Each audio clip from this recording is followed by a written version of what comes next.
This slide presentation will look at acute coronary syndrome. Coronary heart disease is a group of disorders where there is a reduced flow of oxygenated blood to the myocardial or heart tissue. This leads to ischemia of the myocardial tissue, and disorders within this group include angina, myocardial infarction, and abnormal heart rhythms. Be sure to review the normal coronary circulation in your textbook. The most common cause of coronary heart disease is atherosclerosis. We discussed atherosclerosis in the previous tutorial. Think about the risk factors for atherosclerosis and which ones can be modified to reduce the incidence or severity of the disease.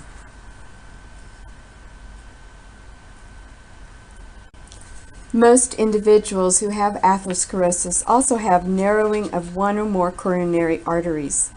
The plaques are initially formed when there is an injury to one of the coronary arteries.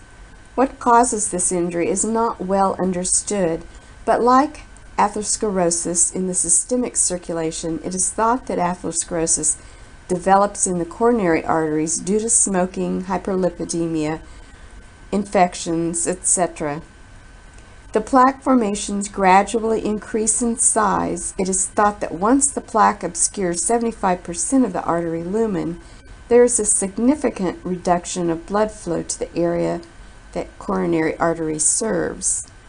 The atherosclerosis can develop in any of the coronary arteries, but most often the beginning portion of the left anterior descending artery, or the LAD, and the left circumflex. The right coronary artery, or RCA, is also commonly affected. Atherosclerotic lesions can be classified according to their type. For our purposes, we are going to keep it simple and look at two categories. The first one is stable, and this is, or fixed, and this is a type where the plaque narrows the lumen of the coronary artery and therefore decreases the blood flow to the tissue that coronary artery serves.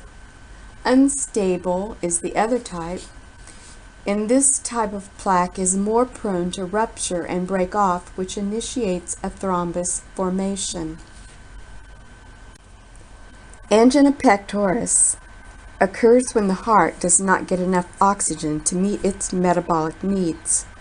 This can be a result of the narrowing of the coronary arteries or an increased demand, such as during exercise, and the body cannot compensate like it normally does to meet the increased oxygen demand.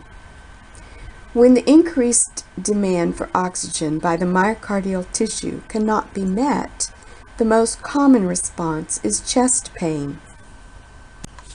There are three types of angina. Stable angina is the most common type and is usually caused by an increased work demand of the heart, such as exercise, exposure to cold, even eating heavy meals, or during emotional stress. It is the same type of pain each time it occurs, and it's also relieved with rest and nitroglycerin. The second type of angina is unstable angina. It is more unpredictable, and the frequency, severity, and duration of chest pain increase over time. Individuals with this type of angina are at very high risk for myocardial infarction. This type of angina is considered an acute event and should be treated immediately. Variant angina is the third type, also known as Prince-Mettels. It is different from the first two because it is caused by a coronary artery spasm and can occur any time. When the spasm occurs, it narrows the coronary artery, leading to ischemia. Because the cause is a spasm, it is difficult to treat. It is not a common form of angina. And these two anginas are not easily relieved with rest and nitroglycerin.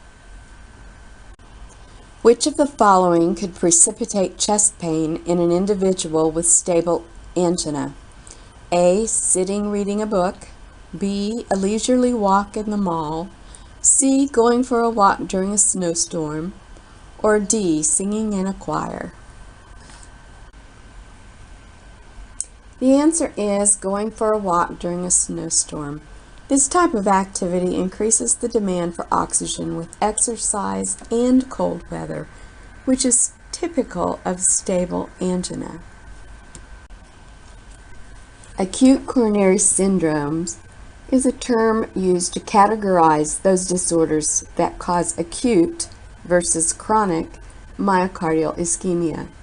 Myocardial infarction and unstable angina would be included in this group. Myocardial infarction. The notes for this section are not in depth like the others since you are doing an extensive written case study for this unit. There are many excellent websites about myocardial infarction.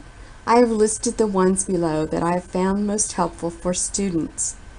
Most of these are geared towards the general public, but the graphics and animations make them helpful for students who are visual learners. The first animation shows graphics using the coronary arteries and how a myocardial infarction occurs. There is audio with this video.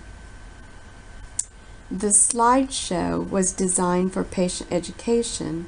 It does an excellent job and includes numerous graphics and animations to help explain what is happening in the body. It also discusses medications and treatments for heart attacks. The next one is a website which has a number of short videos showing a coronary artery bypass graft procedure. Read the narrative and then click on any picture you would like to watch an actual video of this. For those of you who have never seen a heart surgery, this might be very helpful. And the PTCA website has an animation on the right side showing a balloon followed by a stent placement. There is also written information about stents